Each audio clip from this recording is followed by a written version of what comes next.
Hi, welcome back to Shannon's Plants Planting Time. Today's video is going to be about how I mix my own potting soil. And I use 4 main ingredients. It is a well-draining soil that is my go-to soil for most of my plants. Now, yes, I do amend it sometimes because if you have a especially water-loving plant like calathea comes to mind, you may want to add more peat into the mix. And so yes, it does have to be amended sometime, but like I said, this is my #1 go-to soil for most of my plants, and across the board they generally perform very well in this. So let's get into the video and let's get into the ingredients and let's show you what I got in front of me.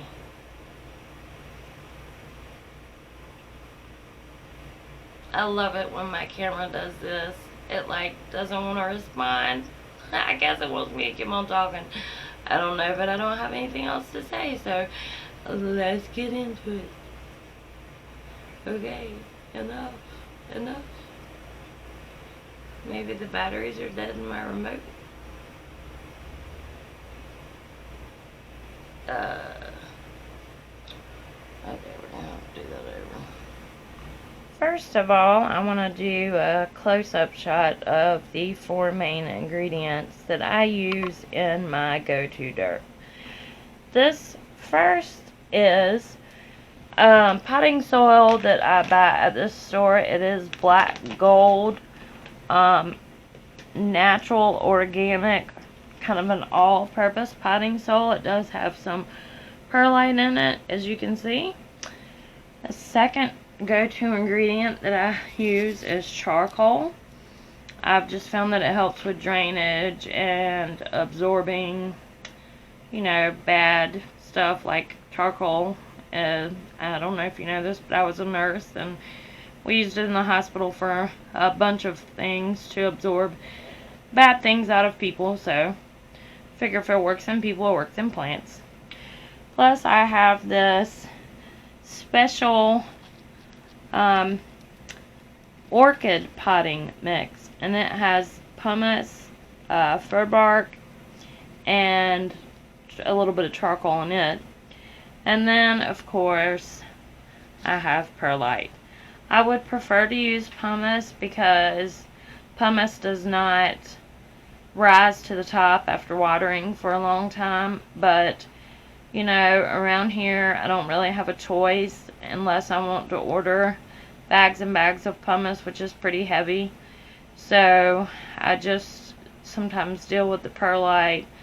Sometimes in my higher price plants I do use pumice, but for today's video we will use perlite because it does the same thing, giving air to the plants and maintaining drainage. So, and this is about the ratio that I use to mix the ingredients. I would say that and this probably won't add up to 100% because my math is bad, but I would say that I use about 40% soil, and let's see, so that leaves 60%. So 20% charcoal, 20% orchid bark, and 20% perlite. I guess that would be my ratio. I think that adds up to 100. I'm not sure, but my major wasn't math, so go figure. But anyway, so yes, these are the ingredients I use to make my dirt. Soil. I quit saying dirt. I should not say dirt. My potting soil mix.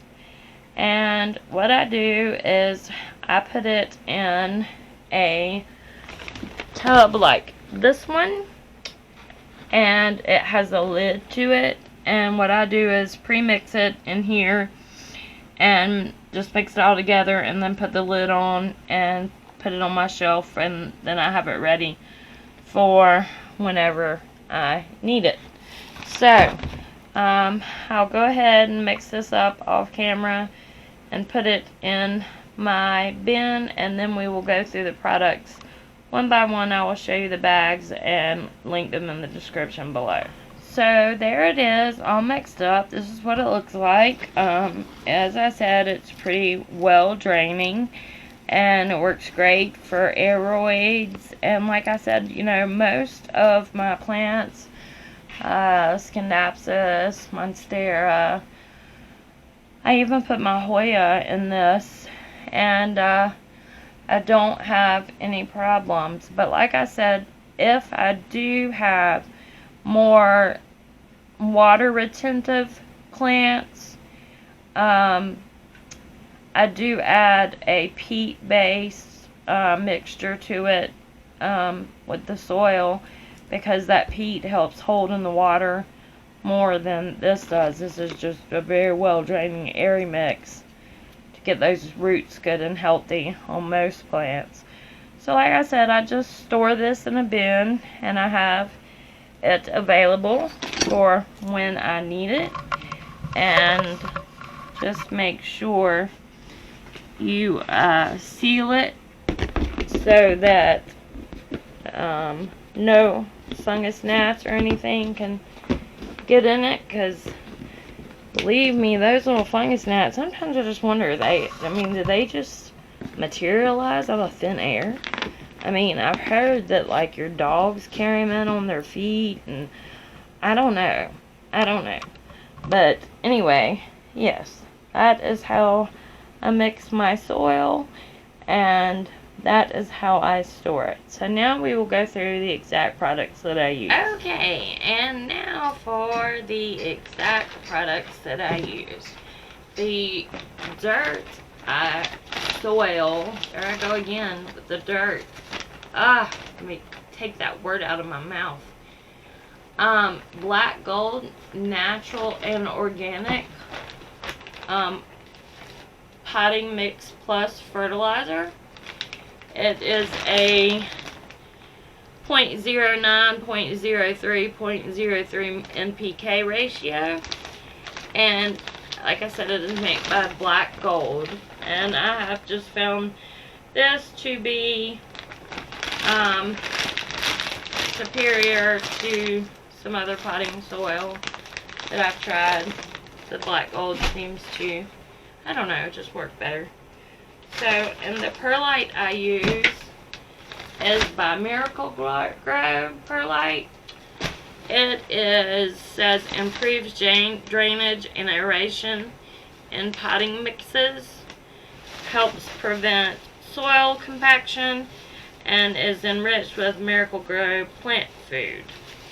So, yes, by default, this is the perlite that I use, because my store that is right next to my house, down the street, and even Lowe's only carries this kind of perlite. So, by default, and I told you I would rather use pumice, but pumice is a pain to get, so I do use it sometimes, and sometimes that's about perlite. So, the charcoal that I use is by Fertilome. It is just, says charcoal, and it is $9.99 for this bag, and on the back it says it has many uses in horticulture.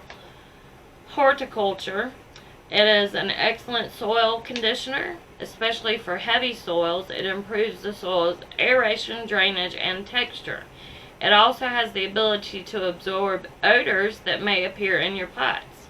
In terrariums and pots that lack appropriate drainage, it improves root oxygen levels. Put at the bottom of a pot without drainage holes, it has the ability to provide a place for excess water to stay. And that was one of the main reasons I started using it, because I was a chronic overwaterer, and I figured, hey, if it absorbs, like when patients would overdose, we would give them charcoal, activated charcoal, and it would absorb the medication and make them okay. So I figured, hey, charcoal's gonna work in potting soil too. So, And with its purification properties, the fertilome charcoal helps keep the water fresh until the plant roots need it. And it gives you instructions on how to create a terrarium with the fertilome charcoal. And it is manufactured in Canada for you Canadians. So, and the last ingredient that I use is called Special Orchid Potting Mix. And this is by Better Grow. It is recommended, and I do use it on my orchids, my Phalaenopsis, Cattleyas, Dendrobiums, and I don't have any Oncidiums. So, but all epiphytic orchids, it's suggested for. And how it works, it says max airflow with the fir bark, cleans naturally with the charcoal, and drains fast with the coarse pumice. So, it is for easy orchid growing, as if orchid growing is ever easy. Even though I do think I'm finally getting it down pat. Although, if I don't buy them already with flowers, or if they lose their flowers, then I only have the foliage and I never get another, or I have yet to get another flower. So, I'm working on that. I did get cakey face. So, but I actually got that for something else that I do plan on. But it does suggest that you can use it for, you know, mixing it with potting mix and stuff like that. So yeah, special. And there's two kinds. There's an orchid that looks very similar to this, and I got this at Lowe's, and I don't remember how much it was. It wasn't much. I think it was $4.99 or something like that. Don't quote me on that. Anyway, there's another bag that looks just like this, but it's only the fir bark. I prefer this special orchid potting mix because it does have the charcoal and the pumice in it. So just remember that. I guess you could use either if you would like. So yes, that is the secret to my potting mix and my plants. It makes them happy, but I warn you, it is high in organic matter. I think mainly due to this. And the fungus gnats seem to love it if you water a little too much, or I like the bottom water now because of fungus gnat infestation, but that's a whole other video. Just got rid of a fungus gnat infestation. They are not fun, pesky little creatures. I just love to think about them dying. And I know they are God's creatures, and that is so mean. They must have a purpose, but I just, for the life of me, I can't figure out what it is except for to annoy me. So, anyway, that's it. Thanks for tuning in. I hope you enjoyed this video. I hope you learned something. I hope this helps you out with your potting mix. I know I needed somebody to teach me what to do because I was using, and that's fine if you want to use potting soil straight out the bag. I did, but I'm telling you, with these other additives, it improves the aeration, and I needed that so badly. And I can see my TV through the glass door. I just realized that I didn't close the curtains. Sorry if that's aggravating you. But anyway, yeah, so that is the secret to my potting mix. So, hope you enjoyed this. I think I already said that. And I hope to see you in the next houseplant video. Bye!